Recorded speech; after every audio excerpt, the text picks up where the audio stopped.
해주신 아버지께 감사드리고 다시 저희가 하나님의 말씀 앞에 섰습니다. 약속을 신뢰하오니 약속대로 모든 진리 가운데로 우리를 인도해 주심으로 저희가 믿고 순종하고 합당한 열매로 아버지를 영화롭게 하시기를 간구합니다.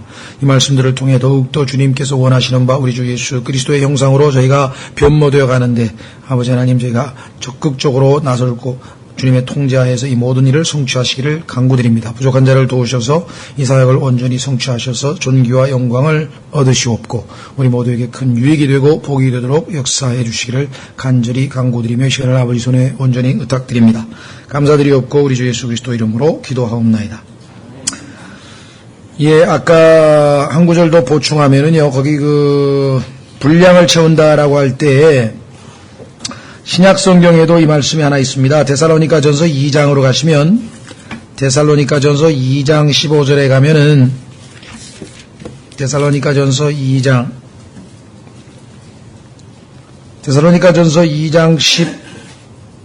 15절 16절 유대인들은 주 예수님과 자기들의 대언자들을 죽이고 우리를 핍박하며 그 다음에 하나님을 기쁘게 하지 아니하고 모든 사람을 반대하는 자들이 되어 이방인들이 구원받도록 우리가 그들에게 말하는 것을 금하고 바울의 사역을 방해했다 이 말씀이죠. 항상 자기 죄들을 뭐라 그랬습니까? 가득 채웠으며 이게 나오잖아요. 이로써 진노가 극도로 그들에게 임하였느니라. 자, 여기 극도로라고 하는 말이 아주 또 어떻게 변개되어 있냐면요. 일부 성서들에는 진노가 completely and forever. 그러니까 극도로 영원토록 그들에게 임하였느니라 이렇게 해서 아주 유대인들과 하나님과의 관계가 완전히 끊어져 버린 것으로 이렇게 또 만들었습니다. 전혀 그게 아니죠. 우리는 로마서 11장에서 하나님의 부르시면 후회하심이 없다. 그래서 이스라엘 백성들을 매를 때려서 이방인들을 구원을 하시고 복을 주셔서 이방인들을 향한 이스라엘 백성들의 질투를 불러일으키셔서 결국은 이스라엘 백성이 자신들의 하나님께로 되돌아오게 만드시는 하나님의 지혜의 풍요로움을 로마서 11장에서 우리는 공부를 했다 이 말입니다. 그래서 결국은 다시 이스라엘이 회개하고 회복되는데 그게 아니라 이스라엘은 이미 다 끝났다. 그래서 이스라엘에게 주실 모든 축복은 교회에게 다 되돌아왔다. 교회가 영적인 이스라엘이다. 그래서 로마 가톨릭 교회가 지금 이스라엘 역할을 하고 있다. 이렇게 생각하는 거예요. 무슨 말이 이해가 되셨습니까?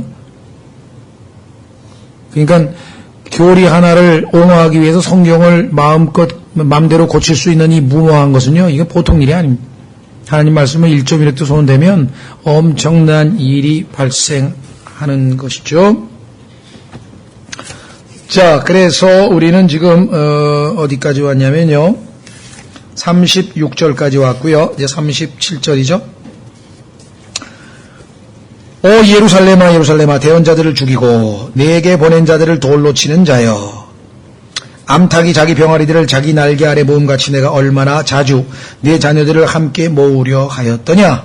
그러나 너희가 원치 아니하였도다. 자, 여기에 보면은 37절에는요 모으려 하였더냐, 우리말로는 이 구분이 잘 안 되는데요, 려 하였더냐, 이게 이제 의도입니다. 영어로 보면은 would라고 하는 의지, 하고자 하는 의지, 뜻이 담겨져 있는 이 조동사 would가 들어가 있어요. How often would I would like to. 그럼 뭐뭐 하고자 한다. 그러니까 자기의 의지를 나타내는 단어가 영어의 would라고 하는 단어가 명백하게 나와 있는데, 그러니까 하나님의 의지는 뭐냐, 하나님의 뜻은 뭐냐, 모으는 거예요. 그런데 오려고 하지를 않아. 그러면 하나님은 자신의 성품은 강요하시는 성품이 아니기 때문에 강제로 뭐 매를 어떻게, 그런 수는 없어요. 하나님의 뜻은 모든 사람이 구원받기를 원한다. 방법은 뭐냐? 하나님이 제시하신 구원의 길을, 복음을 믿고 예수님을 영접하는 길이다. 그런데 난 싫다. 그러면 하나님도 강제로 구원을 주실 수가 없다. 왜? 하나님은 그렇게 하시는 분이 아니니까. 하나님께서는 강제로 안 믿겠다는 사람을 막 억지로 두들겨 패서 자신의 아들로 만들어서 그 다음에 그 사람이 억지로 뭐 하기 싫은데 사랑합니다 하나님하고 이걸 원하시지 않는 거예요. 무슨 말이 되셨습니까?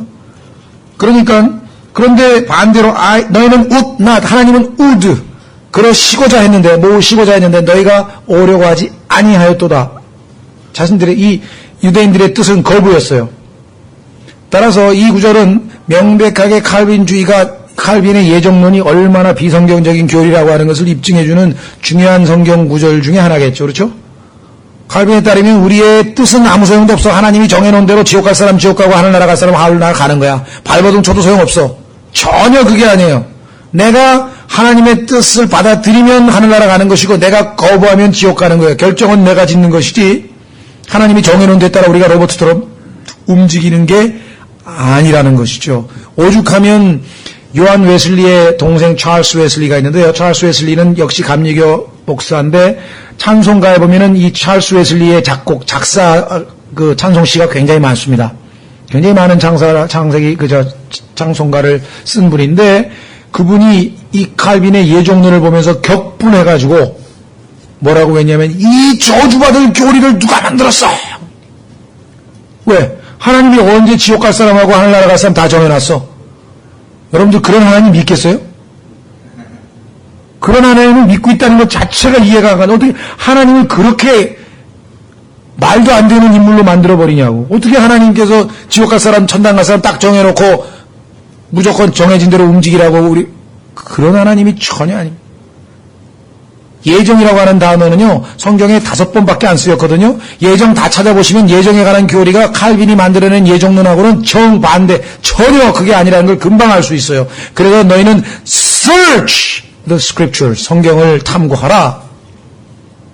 너희가 그것들 안에서 영원한 생명을 얻는 줄로 생각하거니와, 그렇죠? 그것들이 나에 대하여 증언하느니라. 이번 주 우리 암송 구절 아닙니까? 거기 뭐야? 성경을 search 찾아보라 돼. 안 찾아봤으니까 찾아보면 예정 5번밖에 안 나와. 5번 읽어보면 그 5구절만 읽어보면 예정이 지옥 가거나 하늘나라 가는 걸로 예정된 게 아니라 예수 그리스도를 믿고 구원을 받으면 그 사람은 예수 그리스도 안에서 예정되어 있기를 예수 그리스도의 형상대로 되어져서 나중에 예수님과 똑같은 인격체와 모습을 지니게 돼서 하나님을 기쁘시게 하기로 그렇게 예정이 되었다고 성경에 나와 있지. 예정이라는 게 구원받지 않은 사람이 예정됐다는 말은 성경에 없습니다.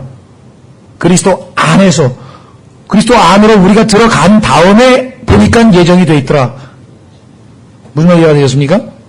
그러니까 정말 성경을 조심스럽게 하나님이 말씀하신 것처럼 영적인 것을 영적으로 비교해서 꾸준히 탐구하고 은을 캐듯 금을 캐듯 꾸준히 안 하면 엉뚱한 일이 벌어지는 거죠. 안타까운 일이죠. 자, 그래서 여기 분명히 하나님의 뜻과 사람의 뜻이 상충되는데 사람의 뜻이 이겼어요. 이상하죠? 왜? 하나님은 사람의 고집을 꺾으시는 분이 아니야. 네가 그렇게 싫어? 내가 가. 어떻게? 나는 너를 사랑하려고 내가 십자가에서 내 생명까지 내줬지만 내가 그렇게 싫다니 가라 이게. 네가 좋아하는 사탄에게 가라 이게. 허락하실 뿐이지 강제로 보내는 게 아니라는 거죠. 그 다음 38절 보라 너희 집이 버림받아 너희에게 황폐하게 되었느니라. 이 집은 주의 집이라고 했고 하나님의 집이라고 했고 예수님께서 바로 자신이 주님이시여 하나님이심을 입증하기 위해서 나의 집이라고 하셨어요. 구약 성경에는 이 집이 하나님의 집, 주님의 집. 그런데 예수님께서 이 구절을 인용하면서 나의 집, 그러니까 예수님이 주님이시여 하나님이시죠. 그런데 이제는 그 하나님이 떠나버린 장면이 어디 나옵니까? 24장 1절에 나오잖아요. 예수님께서 성전을 떠나서 가실 때, 그리고는 다시는 성전으로 돌아오시지 않으셨습니다. 이제 돌아오실 때에는 재림하셔서 성전의 주인공으로 오십니다. 성전을 떠났다는 얘기는 더 이상 이제 너희 집이야. 하나님의 집이 아니야. 왜? 너희가 그렇게 만들었어. 그렇죠? 그래서 23절에 보라 너희 집이 그랬잖아요. 버림받아 너희에게 황폐하게 되었느니라. 내가 너희에게 이르노니 너희가 말하기를 찬송하리로다 주의 이름으로 오시는 이여 갈 때까지. 예수 그리스도의 재림. 그러면서 바로 재림 문맥으로 24장 25장으로 넘어가고 있잖아요. 찬송하리로다 주의 이름으로 오시는 이여 할 때까지 이제부터 너희가 나를 보지 못하리라 하시니라. 자, 그래서 이제 우리는 그 유명한 마태복음 24장으로 가는데요. 마태복음 24장에 뭐 다른 것 떠나서 제일 사람들에게 골머리를 썩히는 구절이 뭔가 그 유명한 13절입니다. 마태복음 24장 13절 때문에 하미스와 내가 구원을 받았는데 이게 또 뭔 소리냐 해서 이 말씀 때문에 괴로워하고 혼동을 일으키고 뭐 정말 교리를 막 이리저리 바꾸고 막 왔다 갔다 하고 정신이 없어요. 왜? 아니 여태 구원받은 줄 알고 있었는데 갑자기 이 말씀이 무슨 말씀이냐? 여러분 안 그러세요? 여러분들이 지금 잘 배워서 알고 있으니까 이 말씀이 이해가 되니까 별 문제가 안 생기지만 만약에 지금 세대적 진리에 대해서 모르고 유대인 이방인 교회에 대해서 나눌 줄 모르고 그런 사람이 이 구절을 구원받았다고 확 즐거워하고 기뻐하는 와중에 이 구절 읽으면 어떻게 됩니까? 에? 그러나 끝까지 견디는 자 곧 그를 구원을 받으리라? 난 지금까지 구원 받은 줄 알고 있었는데 이게 어찌 된 일이야? 구원이 미래야? 그렇죠. 그런데 여기서 얘기하는 구원은 우리가 말하는 죄로부터 구원받아서 하늘로 구원받는 게 아니고 죽음으로부터 구원받아서 이 땅에서 천년왕국에 들어가는 그 구원을 이야기합니다. 구원의 종류부터 틀려버려요. 딴 얘기를 하고 있어요. 보세요.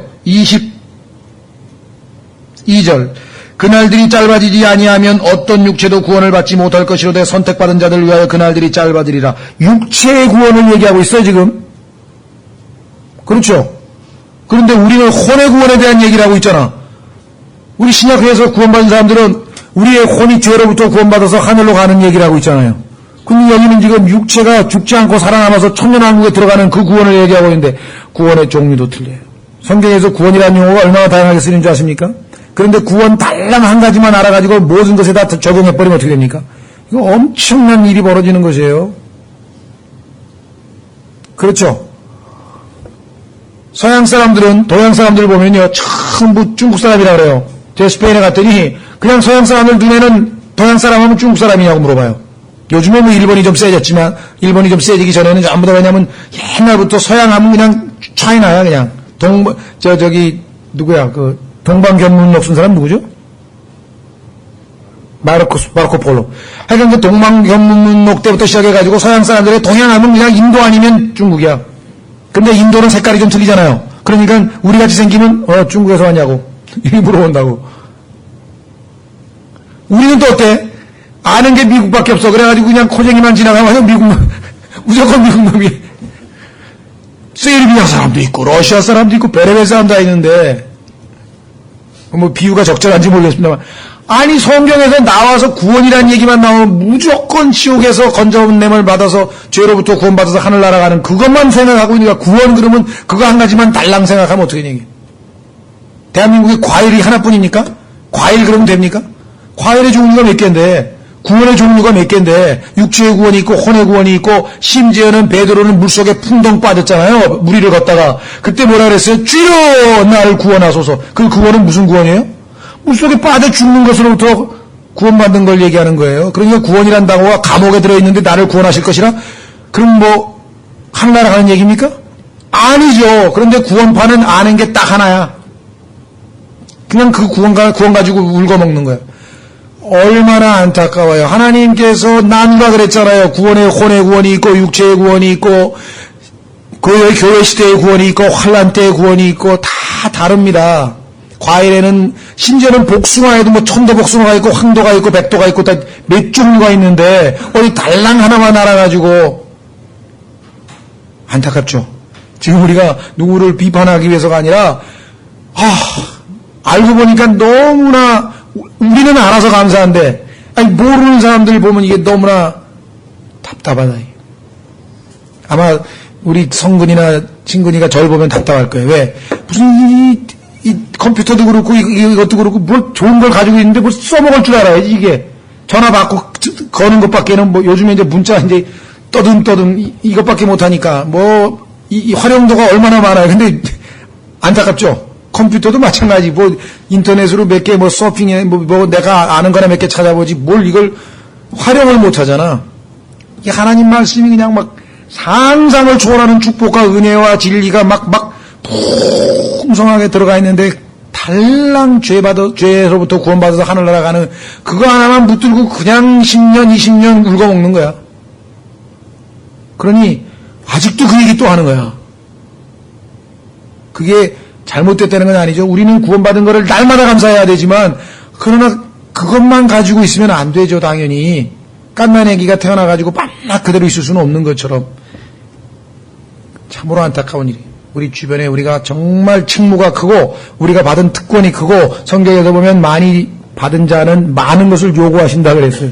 여러분과 제가 입 다물고 있을 수 없고 뭐 글을 쓰든 전도지를 주든 사람들에게 입술을 열어서 설명하든 충성된 자들에게 가르치든 아니면 뭐 편지 형식으로 뭐 친구에게 뭐 편지를 쓰든 뭘 하든 간에 하여간 우리는 뭔가를 해야 돼.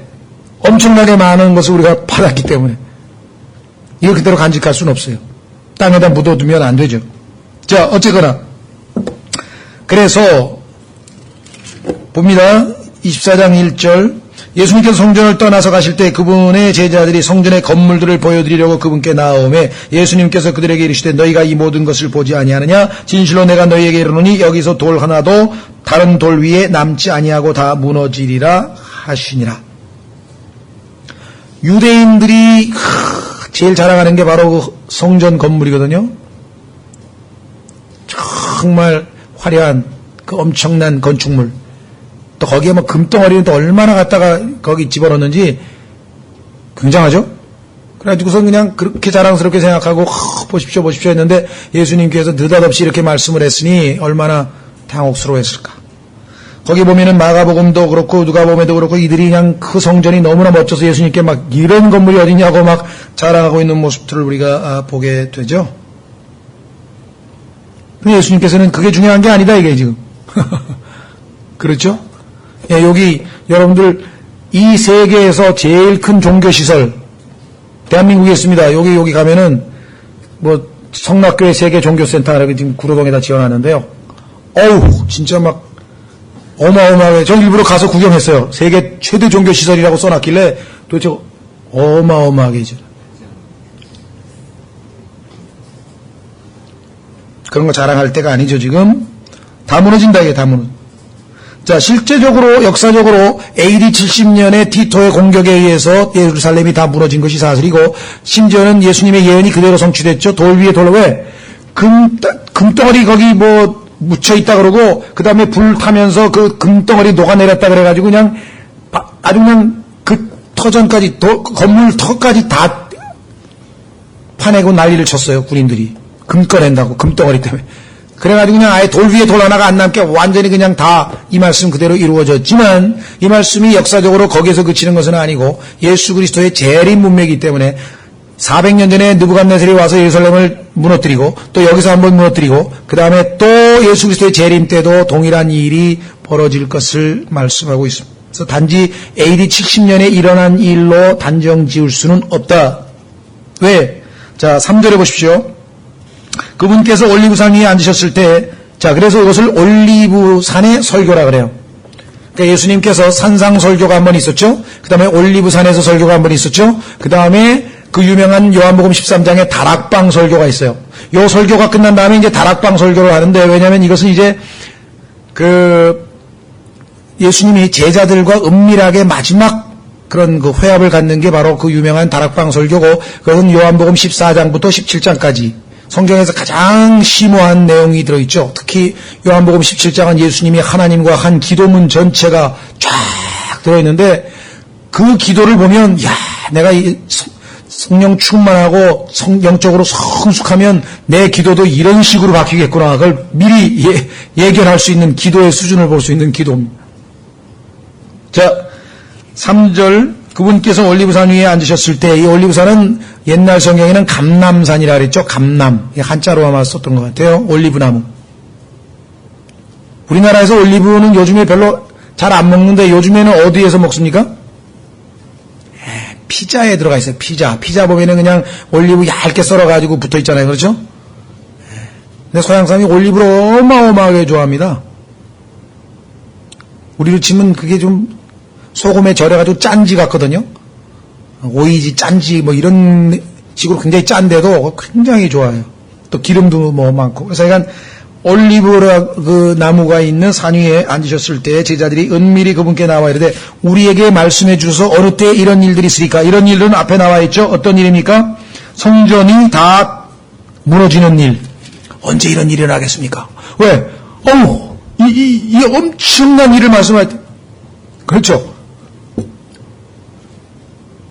만약에 제가 63빌딩이 무너지리라 그러면 사람은 언제 그런 일이 63빌딩 하는 이거하고 비교도 안 될 정도예요.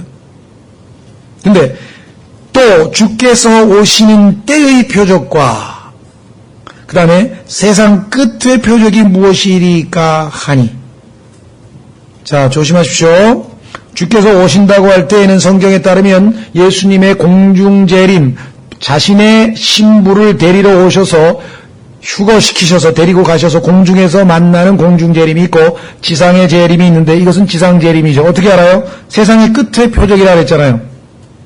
교회가 휴거되고 나서 세상이 끝입니까? 아니죠. 7년간 환란이 되겠죠. 그렇죠? 그러나 예수님이 지상에 오시면 세상이 끝입니다. 왜? 이 세상 제도가 완전히 바뀌어요. 예수님이 다스리는 천년 왕국으로 완전 시스템이 바뀌어요. 그렇죠? 그래서 이것은 예수 그리스도의 지상 재림과 관련된 구절이라는 것을 우리가 알 수가 있죠. 4절 예수님께서 그들에게 대답하여 이르시되 아무도 너희를 속이지 못하도록 주의하라. 이 구절이 우리에게 얼마나 오늘날 중요한지 모르겠습니다. 왜? 너무나 많은 사람들이 속아요. 너무나 많은 사람들이 속아요. 속지 말라. 많은 사람이 내 이름으로 와서 내가 그리스도라 하며 많은 사람을 속이리라. 한두 사람도 아니고 많은 사람들이, 특히 교회가 휴거되고 올라가고 이 땅에 야곱의 고난, 즉 7년 환란의 그 첫 부분이 시작이 되면 정말 엄청난 이 영적 미혹이 있을 겁니다. 이제 주님의 몸된 교회가 다 살았으니 누가 진리를 가르쳐줄 사람도 없고요. 정말 이건 영적인 미혹이 아마 엄청나게 있을 거죠. 6절 또 너희가 전쟁과 전쟁의 소문을 들을 터이나 주의하여 불안해하지 말라. 왜 그런 줄 아십니까? 대환란은 아직 시작이 안 됐어. 자, 조심하세요. 우리가 7년 대환란 이런 용어를 쓰는데 성경적으로 불완전한 용어입니다. 왜냐? 성경에서는 야곱의 고난이란 용어를 레위기 30장 7절에서 쓰고 있어요. 그 다음에 다니엘의 70째 주라고 하는 용어를 쓰고 있어요. 그러니까 다니엘의 70째 주, 그 다음에 야곱의 고난, 이게 공식적인 이름이고 그 중에서 전 3년 반을 여기 나와 있는 것처럼 뭐라고 되어 있냐면요. 고통의 시작이라고 얘기합니다. 보십시오. 불안해하지 말라. 이 모든 일들이 반드시 일어나야 하되 아직 끝은 아니니라. 끝은 대환란의 끝, 예수님의 재림을 말하고 항상 끝까지 견디는 자는 구원을 받으리라 했더니 목숨 걸고 끝까지 견딘다는 식으로 해석하는데 전혀 잘못 짚었습니다. 그 뜻이 아니에요. 기간의 끝이에요. 7절 민족이 민족을 왕국이 왕국을 대적하여 일어나고 곳곳에 기근과 역병과 지진이 있으리니 이 모든 것은 끝입니까? 그것 아닙니다. 대환란입니까? 대환란 아닙니다. 그럼 뭐예요? 고통의 시작이에요. 그러니까 7년 동안의 야곱의 고난의 시기 또는 다니엘의 70째 주는 전반부 고통의 시작이라고 하는 칭호를 얻는 전반부가 있고 그 다음에 대환란은 나머지 후반부 3년 반인데 그 대환란은 밑에서 예수님이 말씀하셨죠. 21절 그때에 큰 환란이 있으리니 요때. 그런데 요때가 언제냐? 15절에 나와 있어요. when이라고 하는 거죠. 영어로 하면 when. 언제? 그런즉 대언자 다니엘을 통해 말씀하신 바 황폐하게 하는 가증한 것이 거룩한 곳에 선 것을 너희가 보거든. 자, 예루살렘의 성전에 인간이 거기 앉아서 자기가 하나님이라고 한다. 데살로니가 후서 2장에 보면 멸망의 아들, 죄의 사람, 멸망의 아들 적 그리스도가 등장해서 드디어 자신을 신격화하는 일이 벌어지면 그때부터 이제 3년 반은 대환란이야. 그 전은 고통의 시작이야. 맛보기. 그리고 그 3년 반은 이자가 이스라엘과 평화조약을 체결해서 아주 호의적으로 대하고 또 평화주의자로 스스로를 자처하면서 평화를 추구하는 사람인 것처럼 보이기 때문에 3년 반 동안에는 이스라엘 백성들이 이를 메시아로 알고 잘 섬깁니다. 근데 느닷없이 자기가 하나님이라고 할 때 이스라엘 백성들이 드디어 뭐예요? 알았죠. 예수님도 하나님이라 그래서 십자가 못 박은 민족인데 인간을 하나님으로 인정하는 민족이 못 돼요. 이 민족은. 우상은 절대적으로 목숨 걸고 바벨론 포로로 잡혀간 이래로 절대로 인간 우상은 여러분 그거 아시죠? 세 사람이 느부갓네살의 형상 만드는 거다 절 안 하고 물 속에다 내던져진 거 아시잖아요. 그렇죠? 아니, 사자굴 속에 던져졌나요? 그렇죠? 그러니까, 이 이스라엘 민족 가운데에서 3년 반이 됐을 때 그 적그리스도의 실체를 알아보고 속았다는 사실을 알고 그때 이제 드디어 핍박이 시작이 될 때 해야 될 일이 뭐냐? 도망하라 이게. 그때는 뭐 짐 가질러 내려가고 뭐 특히 그때는 아기 가진 자들은 불행하다 이게. 왜? 도망가야 된다 이게 지금. 보세요. 여기 나와 있죠? 그래서 우리가 지금 고통의 시작 8절 그때 그들이 너희를 넘겨주어 고통받게 하고 너희를 죽이리니 너희가 내 이름으로 인해 모든 민족들에게 미움을 받으리라. 이 모든 민족들이 누구냐? 적그리스도를 왕으로 모시는 이방인들을 이야기합니다. 그래서 이 모든 민족들은 United Nations, 소위 말하면 연합된 국제연합이라고 그러죠? UN의 이름으로 뭉쳐서 여기 Nations가 바로 정확하게 United Nations하고 똑같은 말이죠? 민족들. 자, 그래서 이 모든 민족들에게 이제 미움을 받게 될 터인데 그때 많은 사람이 실족하고 서로 배반하여 넘겨주며 서로 미워하고 많은 거짓된 언자가 일어나 많은 사람을 속이며 불법이 성행함으로 많은 사람의 사랑이 식어지리라. 그러니까 이 대환란 때에 사람들이 얼마나 이제 인간성을 상실하고 정말 인간의 그 추악한 아담의 본성을 마음껏 발휘할 수 있는 최적의 조건이 형성이 되는 거예요. 그러니까 인간이 자신의 본능을 그대로 드러낼 수 있는 그러한 이 최적의 여건이 형성되는 거야. 왜? 그것을 억제하는 주님의 몸된 교회가 다 지금 올라가 버려서 제장치가 하나도 없어. 완전 불법이고 완전 제멋대로라. 살벌한 삶이 아마 벌어질 거란 말이죠. 그래서 14절 왕국의 이 복음이 죄송합니다. 13절 그러나 끝까지 견디는 자 곧 그는 구원을 받으리라. 이 어마어마한 시련의 이 어마어마한 고난의 이 어마어마한 환난의 시기에 방법이 뭐냐? 끝까지 견뎌야 됩니다. 자, 뭐 짐승의 표를 받지 않는 것도 있고요. 짐승의 형상에 절하지 않는 것도 있고요. 그 다음에 자신의 믿음을 지켜야 되고요. 하나님의 말씀을 지켜야 되고요. 그렇지 않고서는 예수님 오실 때 살아남아서 천년왕국에 들어갈 수 있는 그 구원을 얻을 수가 없다. 무슨 말이 이해되십니까? 지옥 안 가는 구원 얘기가 아닙니다 지금. 자, 그래서 14절 왕국의 이 복음이 모든 민족들에게 증언되기 위해 온 세상에 선포되리니 이제야 끝이 오리라. 이 14절 9절은요 이 소위 말하면 선교단체에서 주님의 복음을 온 땅에 빨리 퍼쳐야 된다. 그래야 주님이 오신다. 이렇게 해서 상당히 곡해되고 있는 구절인데 교회하고는 아무 상관없는 구절입니다. 이 구절은 남아있는 유대인들 특히 14만 4천 명을 중심으로 해서 왕국의 복음이라 그랬잖아요. 이제 조금만 기다리라 이가. 지금 이제 3년 반 넘어가는데 조금 있으면 3년 반에 더 큰 대환란이 있을 것이고 엄청난 시련이 있을 터인데 끝까지 견뎌라. 조금 더 참아라. 왜? 왕이 오셔서 이 모든 원수들을 이 적그리스도를 이 이방 민족들을 완전히 멸하고 너희에게 왕국을 보상하게 주시게 될 것이다. 이게 왕국 복음이에요. 그 왕국 복음은 회개하라. 천국이 가까이 왔느니라. 곧 가까이 왔다 이게. 주님이 이제 곧 몇 년만 있으면 오신다 이 말이에요. 그 얘기를 지금 하고 있는 거지. 지금 이 시대는 하나님의 은혜의 복음입니다. 너희 내 죄 때문에 예수 그리스도께서 십자가에 죽으시고 성경대로 장사되었다가 사흘 만에 성경대로 살아나셨으니 이는 너로 하여금 의롭게 하려 하심이라. 그분을 영접하는 순간 너는 예수 그리스도의 의를 덧입어서 하나님 앞에 의롭다 선언되고 하늘에 거처를 얻을 것이요 영원한 생명을 얻을 것이요 하나님의 자녀가 될 것이요 모든 영적인 복을 받으리라.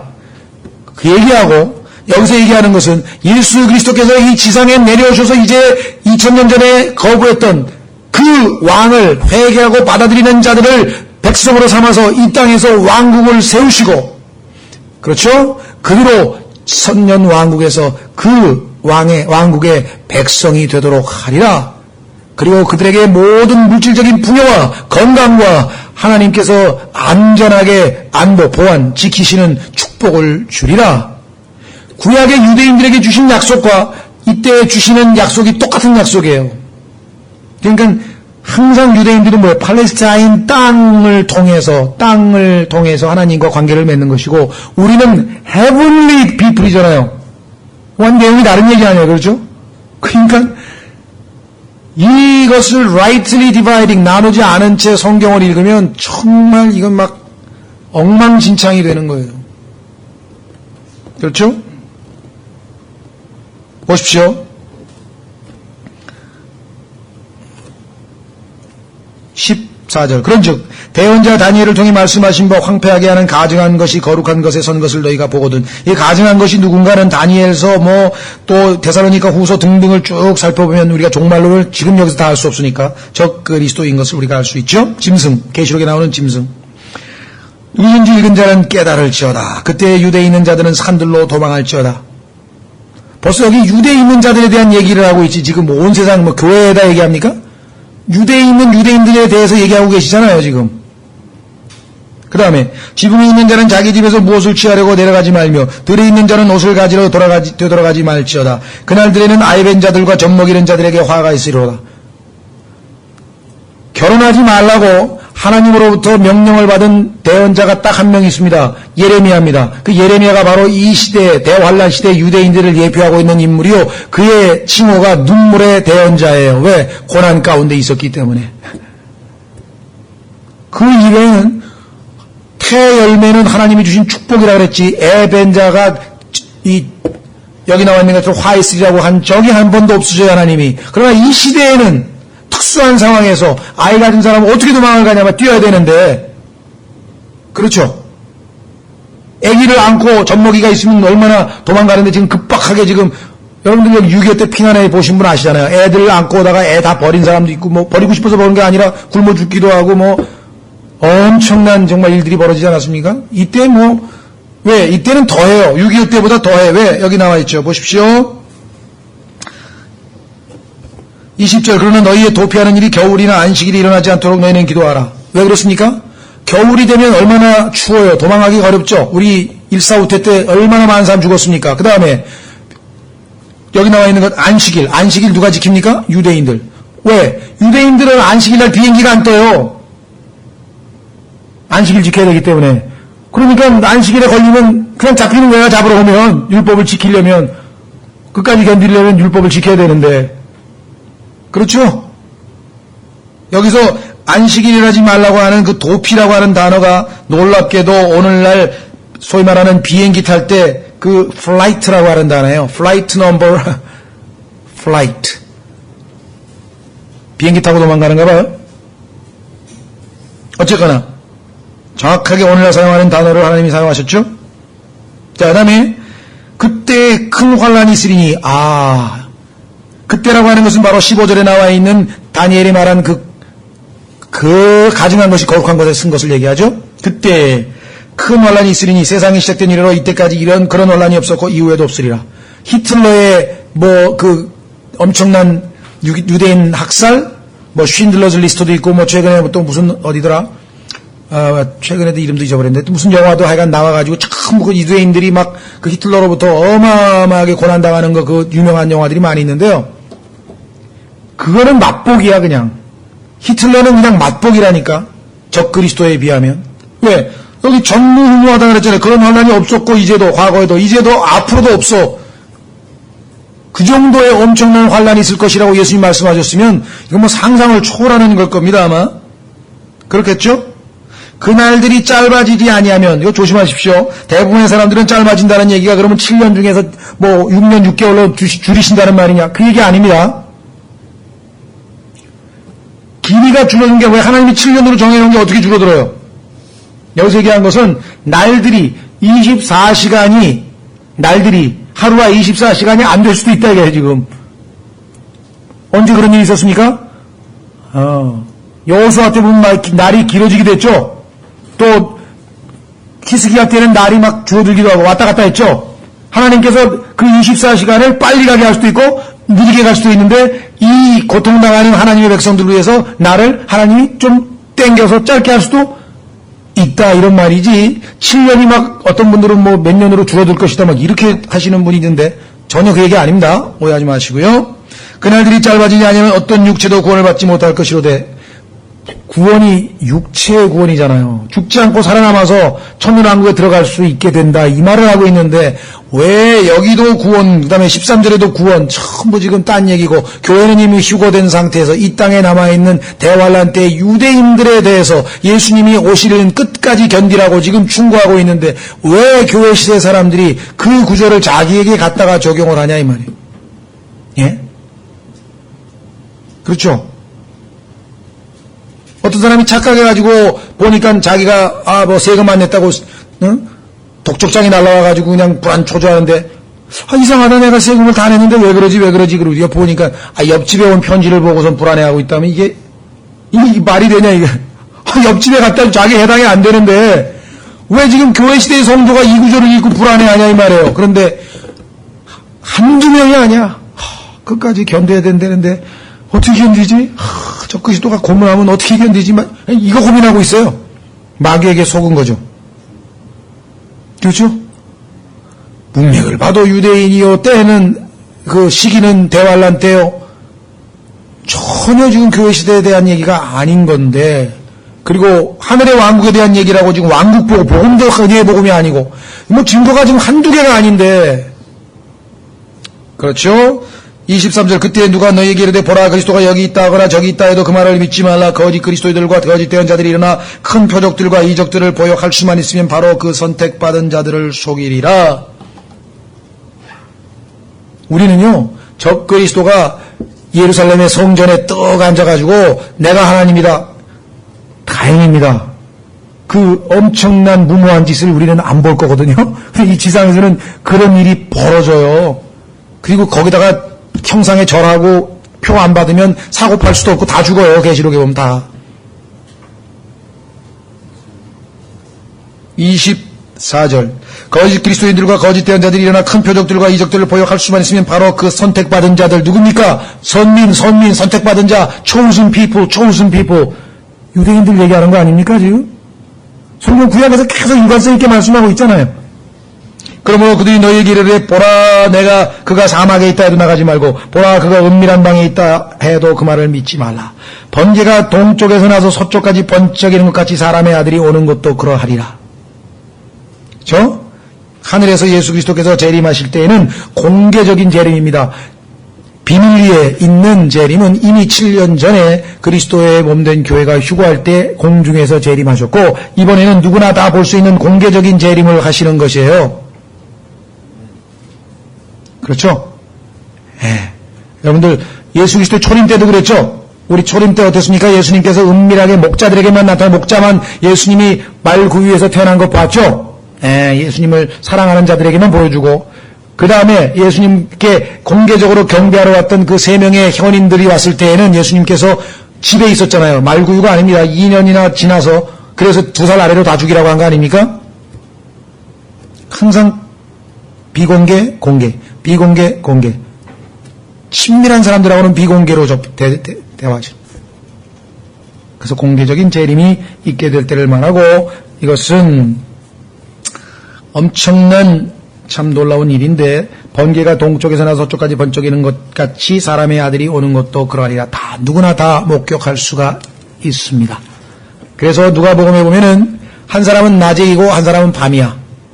자, 예수님이 재림하실 때 만약에 예수님께서 북쪽에 재림하시니까 북반구에 있는 사람은 낮이 될 거고 햇볕이 거기에 비치고 있으면 낮과 밤이 동시에 있을 거 아니에요. 그렇죠? 예. 지구가 둥글다는 얘기는 성경에 보면 간접적인 것으로 증명할 수 있는 데는 많아요. 지구가 둥글지 않고서 예수님이 오실 때 한쪽은 낮이고 한쪽은 밤일 수가 있습니까?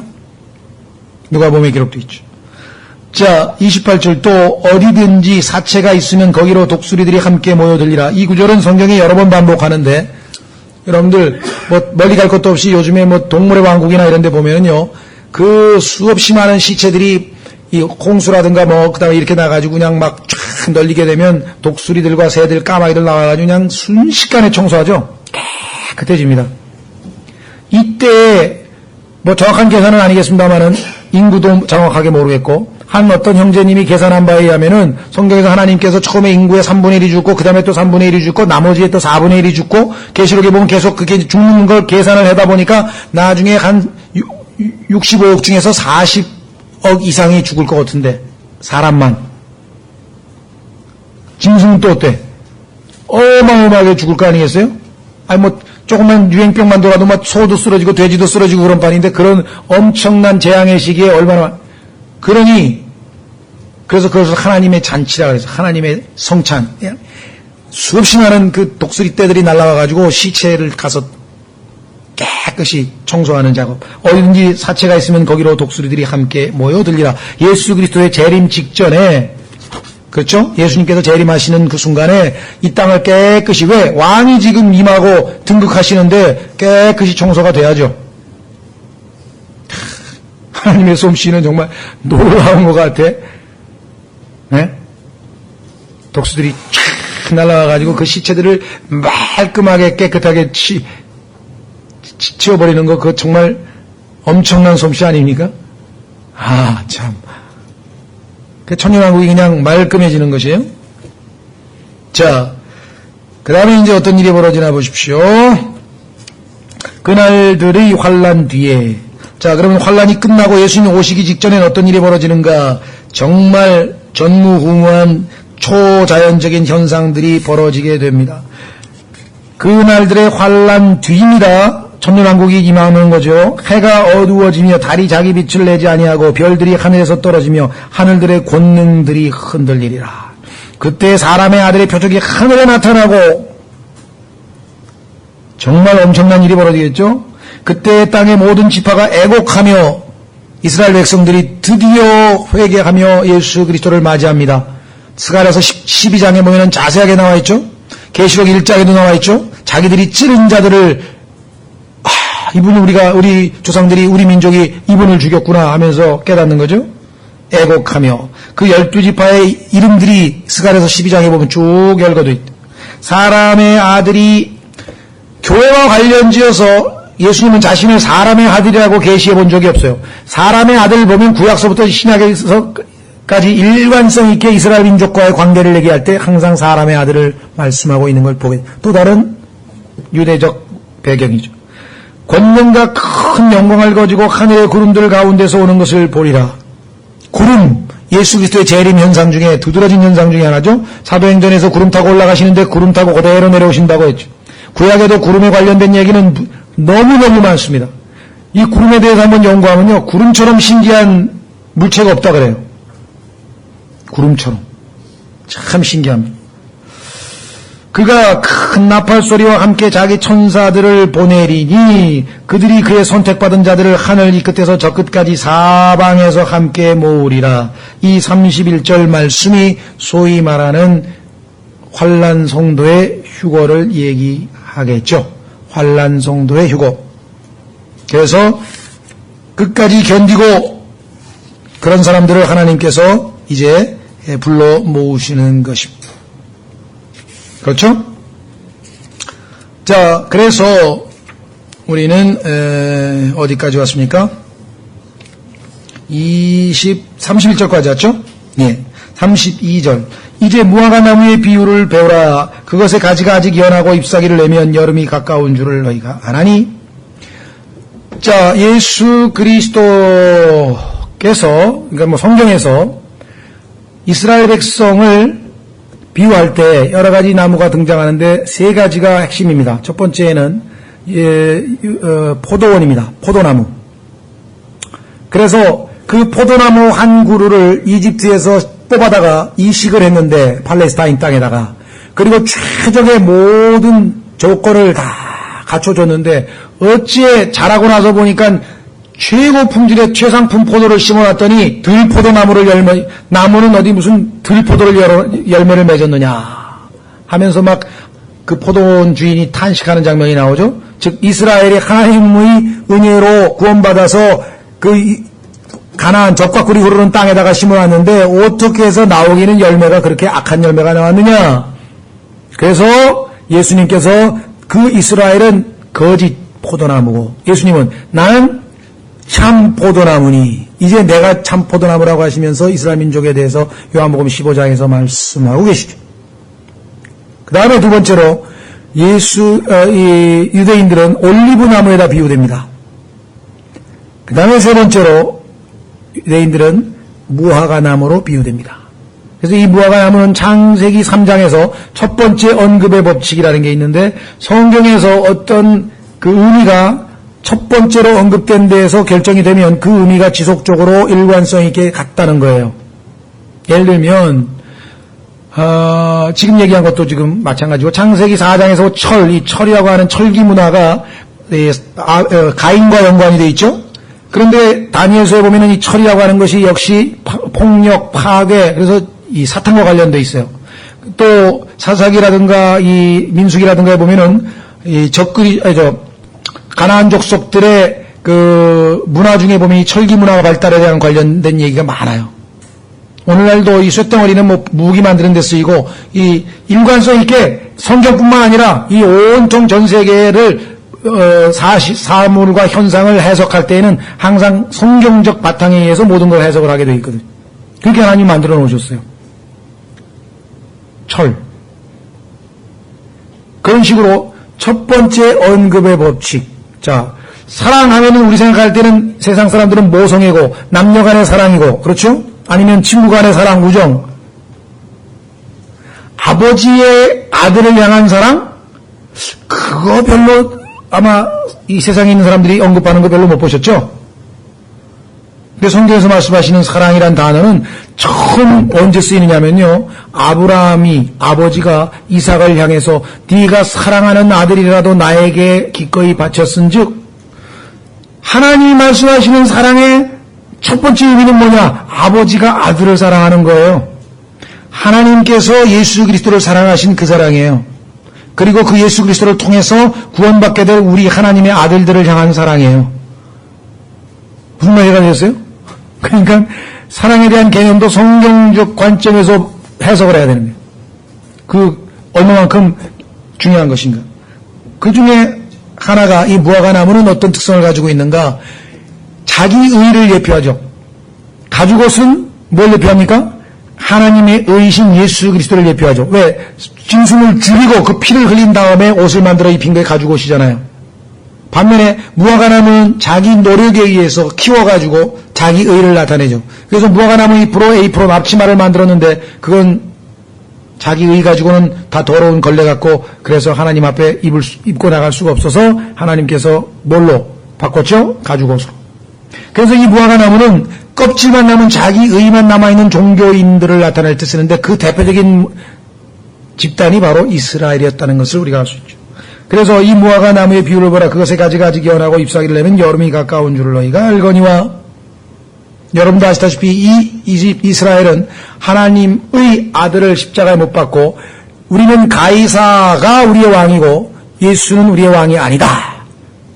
그래가지고 예수님을 거부하고 시저, 로마의 황제인 시저를 자신의 왕으로 받아들이겠다고 한 그 어마어마한 죄로 인해서 하나님으로부터 버림받았어요. 죄가 극도에 아까 달했다 그랬죠? 꽉 찼어요. 심판받고 결국은 어떻게 됐습니까? 2000년 동안 서러운 나그네로 방랑자로 살게 되죠.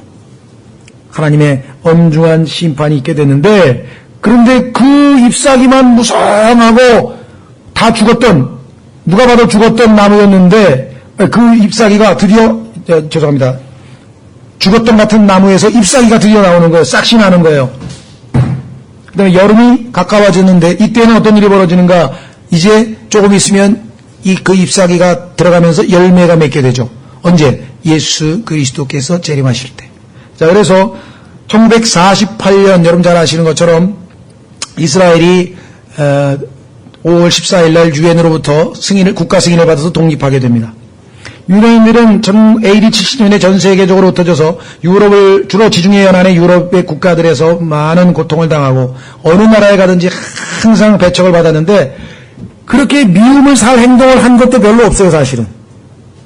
고리대금업 조금 한 건데 그래도 나름대로 기여를 많이 했죠.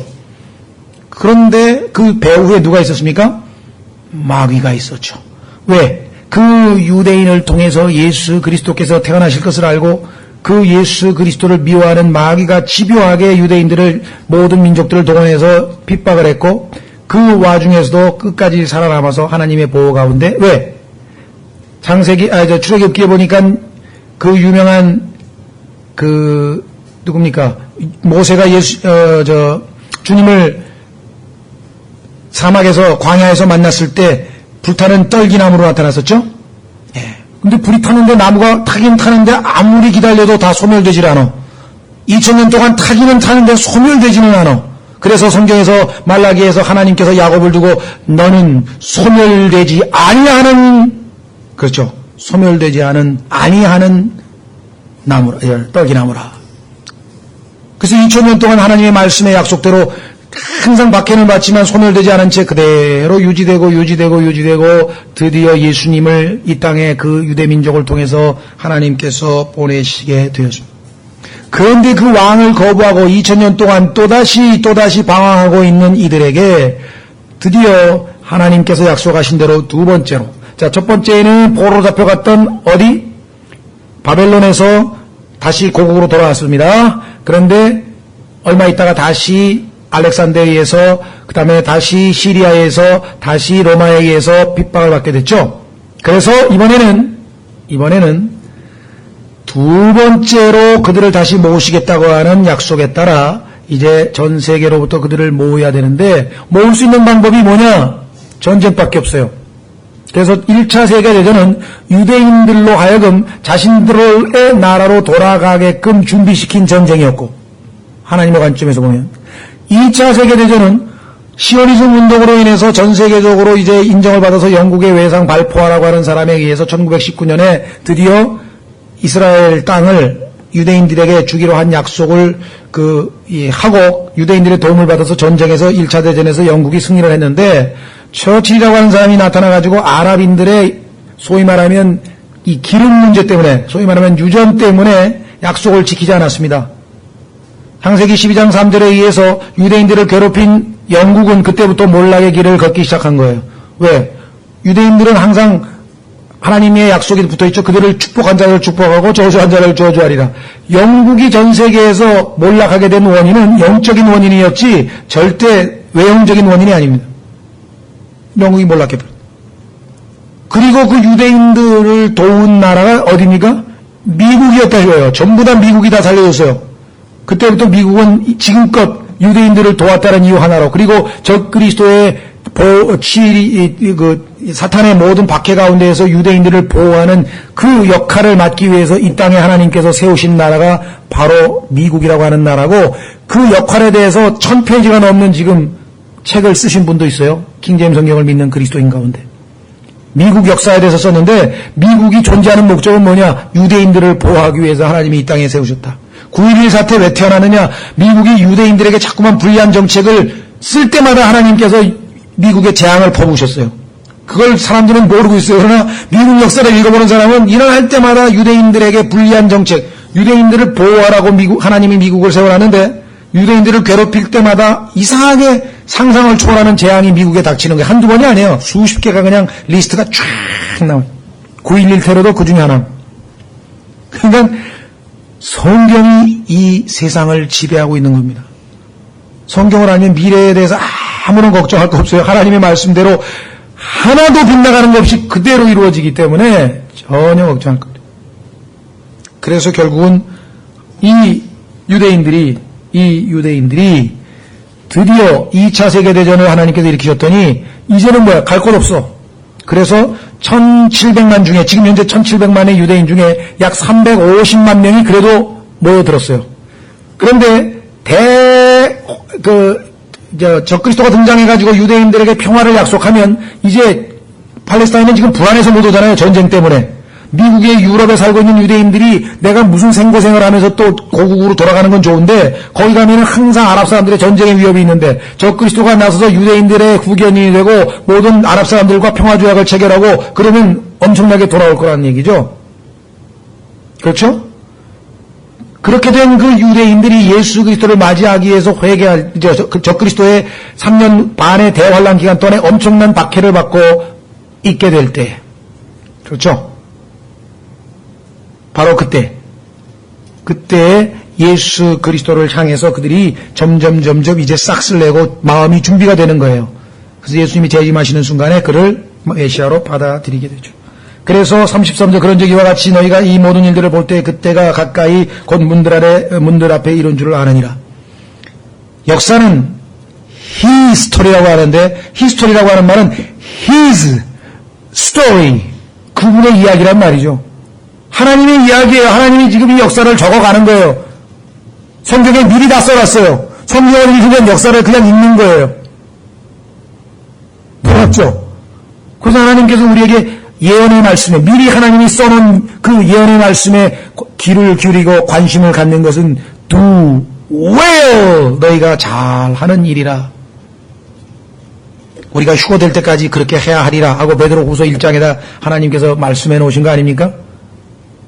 아니 저 사람들은 맨날 미래 이야기, 이스라엘 이야기 왜 그렇게 대환란 얘기만 하냐? 그거를 관심을 갖고 있어야 우리가 깨어있고 그 전에 일어날 휴거에 대비하고 모든 것들에 대해서, 그리고 우리가 다스릴 왕국의 일부분이기 때문에.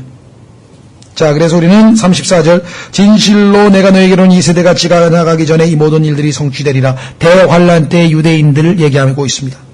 하늘과 땅은 없어지겠으나 내 말들은 없어지지 아니하리라. 하늘과 땅은 없어질 날이 오죠. 천년왕국이 끝날 때 하늘과 땅 없어지죠.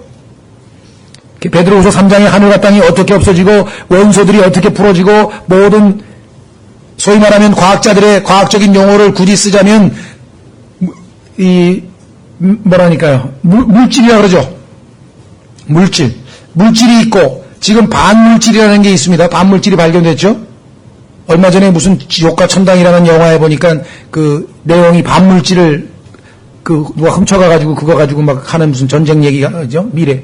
성경적으로 상당히 뭔가 알고 쓴 거예요. 로마 카톨릭에 관련된 내용인데, 그러니까 반물질이 있어요.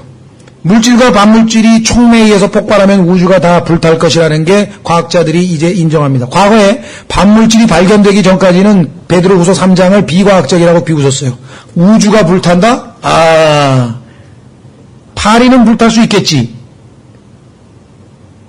히틀러가 파리에 있는 주둔 사령관에게 파리를 불태우라고 그랬는데 그 주둔 사령관이 양심의 가책을 느껴서 그래도 인류의 역사 유적이 많이 있는 파리, 그 유명한 아름다운 도시를 내가 어떻게 불태우랴, 역사의 죄인은 될 수 없다. 그래 안 태웠거든요. 그때 히틀러는 속이 타가지고 전화기에다 대고 Is Paris burning? Is Paris burning? 파리는 불타고 있는가? 파리는 불타고 있는가? 명령 수행했냐 이거죠. 웃으면서 우주는 불탈 수 있는가? 아이, 성경이 이건 너무했다. 그런데 지금 와서는 이론적으로 불탈 수 있다는 거예요. 자기네들이 발견했어요. 없어집니다. 36절서부터는 다음 시간에 가야 되겠네요. 그렇죠? 36절서부터 25장, 또 26장. 하여간 뭐 예정대로 일단 25일 날 7월 달에 마무리를 짓겠습니다만은 종말론과 관련지어서는 우리가 또 다음 학기에 9월 달에 저희가 다니엘서를 공부하게 되는데 토요일 날 그때 진짜 이제 뭐 계시록을 포함해서 마태복음을 포함해서 모든 종말론이, 왜냐하면 다니엘서 7장서부터 12장까지 예언이 대환란을, 다니엘서 전반 6장은 역사적인 얘기고 후반부 6장은 전부가 대환란에 관한 얘기이기 때문에 그때 가면 정말 성경 구절을 찾으면서 아주 자세하게 공부하게 될 기회가 있을 겁니다. 그래서 이 시간에는 이제 마태복음과 관련된 내용만 잠깐 살펴보았습니다. 예, 우리 다음 주에 계속하겠습니다.